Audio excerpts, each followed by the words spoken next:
Welcome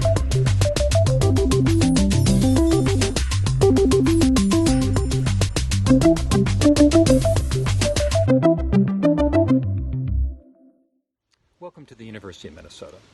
My name is Scott Lanyon, and I'm a faculty member in the Department of Ecology, Evolution, and Behavior in the College of Biological Sciences. And I have the privilege and honor of serving as Vice Provost and Dean of Graduate Education. In creating this website for you, we've tried to anticipate questions you might have about graduate education, to introduce you to the university's graduate education priorities and to the graduate school, and to provide you with some tools to help you get off to a great start as a graduate advisor. Now first, universities vary dramatically in how the post-baccalaureate education landscape is structured. As a consequence, what you may know from your previous institution about how graduate education is managed may mislead you about graduate education at this institution. Unlike many universities, we make a formal administrative distinction between the research-based master's and PhD programs, we call those graduate programs, and all other post-baccalaureate degree programs, which we refer to as professional programs. Now, this is a largely an administrative distinction that may not be all that relevant to you, except that the graduate school is only responsible for oversight of the research degree programs, the graduate programs. The academic colleges are largely responsible for oversight of their own professional programs, and so that brings me to my second point. Graduate education at the University of Minnesota is more decentralized than at many institutions that you might be familiar with. Here, the graduate school's role is primarily to advocate for graduate education, to provide services to programs and faculty, to help programs and faculty be aware of and adopt best practices, and to establish institutional priorities for graduate education. Our highest priority in graduate education is to increase the diversity of students receiving graduate degrees. This is relevant to you as new faculty because we would like you to be proactive in attracting and in training students from underrepresented populations. And we want you to be aware that the graduate school can provide some guidance on how to recruit, retain, and graduate students from identity groups other than your own. In recent years, we've been able to increase the percentage of domestic graduate students who identify as students of color to 22%. That's progress, but there's a lot of room for improvement relative to the nation's demographics. Results from GradSero, a survey we conduct of graduate student experiences every 2 years, indicate that only 68% of students of color feel that the climate for racial and ethnic minority students is at least as good as it is for non-minority students.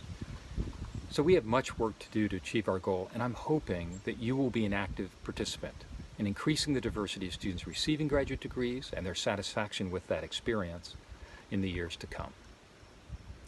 Now, for many of you, this will be the first time you've had graduate students of your own. Something that is really important that you understand from the very start is the inherent power differential that exists in graduate education. You may think of yourself as only slightly farther along in your professional career than you were as a graduate student or postdoc. You may view your graduate students and your postdocs as junior colleagues. But trust me, they will think of you as someone they have to be very careful around because you have tremendous power over them and their careers and will have for years to come. Most faculty underestimate the nature of this power differential, and that frequently leads to problems. GradSero results indicate that 23% of respondents cite inadequate advising as an obstacle in making progress toward their degree. And 17% of respondents said that they would not recommend their advisor to another student. More often than not, when students are unhappy with their advisor, it's because their advisor was unprepared to serve as an advisor. The graduate school would really like to change this. We hear from many faculty that advising graduate students is one of the most rewarding parts of their job, but at the same time, as new faculty, many of them felt unprepared in their role as advisors. Graduate school is here to help. We've learned that one of the major sources of conflict between students and their advisor has to do with career aspirations. We often find that students aren't interested in becoming a faculty member, but are afraid to tell their advisor because they know or they assume that their advisor would be unhappy to learn of their actual career interest. This is an excellent example of a negative consequence of the extreme power differential and a major factor when students say they receive inadequate advising. The fact is that less than half of our PhD alumni who graduated 10 years ago have careers in higher ed, and only 60% of those in higher ed are in tenured or tenure-track positions. So I encourage you to actively support the career choices of your advisees. But if you are really only interested in training students for certain career paths, please let prospective students know this so that they can make an informed choice whether or not to work with you. And you can accept students whose career goals match your own expectations.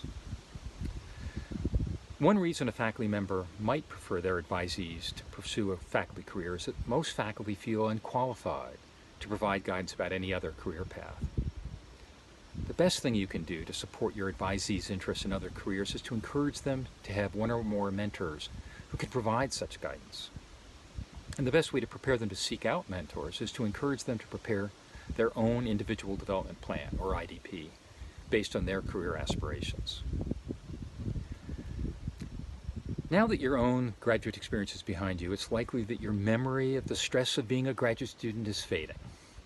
So that's the last thing I want to do in this welcome, is to remind you that graduate school, it's stressful. Spring 2019, when we conducted the Grad Cero survey, 20% of responding graduate students reported that over the previous 2 weeks, on more than half the days, or nearly every day, they felt little interest or pleasure in doing things, and they felt down, depressed, or hopeless. 20% reported that on more than half the days, or nearly every day, they felt nervous, anxious, or on edge, and 16% reported that they were not able to stop worrying. These figures are well above the national average, and you'll not be surprised to learn that anxiety and depression have only become larger problems during this pandemic. When we conducted a COVID-19 survey in July 2020 and asked the very same questions, the percentage of students reporting these conditions had doubled. So I'm telling you this first because I want you to be aware that just because your advisees are saying that everything is fine, doesn't mean that it is. The last thing they want to do is let you, their advisor, know that they're struggling. Second, I'm telling you this because I have a few suggestions for you regarding things that you can do to reduce or eliminate factors that lead to graduate student anxiety and depression. Trust me, doing this will not only help your students, but it will cut down on your own anxiety and depression, since a struggling advisee is a major source of stress for faculty. So as I mentioned, students who are struggling are actually not likely to let their advisor know for fear that it will damage their advisor's opinion of them. Therefore, I recommend that you encourage your advisees to have one or more mentors, people they can talk with about things that they're uncomfortable or afraid to talk to you about. Next, we have a student conflict resolution center that students go to if they are having problems with their advisor. The center reports that 75% of the students who come to the office are there because of a breakdown in communication with their advisor. Unfortunately, the majority of these appear to be situations in which the student has failed to meet an expectation of which they were unaware. For example, a student misses several lab meetings, but they're unaware that their advisor expects all students to attend every meeting and views non-participation as a lack of motivation and commitment. Another common example happens when students express interest in pursuing a non-academic career path, unaware that their advisor is only interested in advising students to be faculty. Many promising careers have been harmed as a result of the simple fact that the faculty member was not clear about expectations and held the student accountable for failure to meet those unstated expectations. This is especially problematic for first-generation students who have no idea about the culture of graduate education. So, my recommendation is that you develop a clear statement of your expectations as an advisor, your expectations of your advisees, and make it available to prospective and current students. 60% of students responded on Grad Cero that over 2 weeks prior to the survey they struggled with maintaining a high level of academic performance, more than half the days or nearly every day. Well, in some ways that's a good thing, because graduate school is about pushing students to excel as scholars. It's going to be stressful. That's good stress, right? It causes us to be the best we can be. However, buried in this is the fact that many students are stressed not because of their level of performance, but because they aren't getting clear feedback from their advisor about their academic performance. Throughout undergraduate school, students get constant feedback in the form of grades. As graduate students, they still get that from their courses, but their primary concern is about their performance as research scholars, and only you, and the other faculty on their committee can provide that feedback.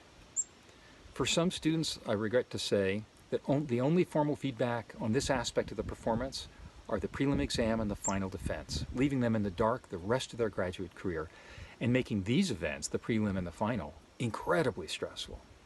So I'm asking you to provide regular, honest feedback. It may seem counterintuitive, but telling a student clearly that they aren't meeting your expectations is far less stressful for students and much more constructive than if they're kept constantly in the dark. Now, make sure you use concrete examples in your feedback with specific suggestions for what the student needs to do differently and what they can improve. And, very importantly, be sure to provide feedback on what the student is doing well as well. 50% of grad CERU respondents indicated that over the 2 weeks prior to the survey, they struggled with concerns about finding desirable employment after completing their degree, more than half the days or nearly every day. Frequently, this is because the only career path that has ever been discussed by their advisor is as a faculty member, and those positions are clearly limited. Therefore, to reduce stress and anxiety, please talk with your advisees about all the career paths that are open to them, and encourage them to take advantage of professional development opportunities that will prepare them for the careers that interest them. Remember, you don't have to have all the answers and expertise your students may need. That's why we want you to encourage them to have multiple mentors. Your job is to help them set their professional goals, to be clear about your role in supporting them to achieve those goals, and to make sure they connect with others who will also help support their success. You can find tools to help you implement these and other recommendations on this website. Also, don't hesitate to contact the graduate school if there's any way that we can assist you in your transition to becoming a graduate advisor.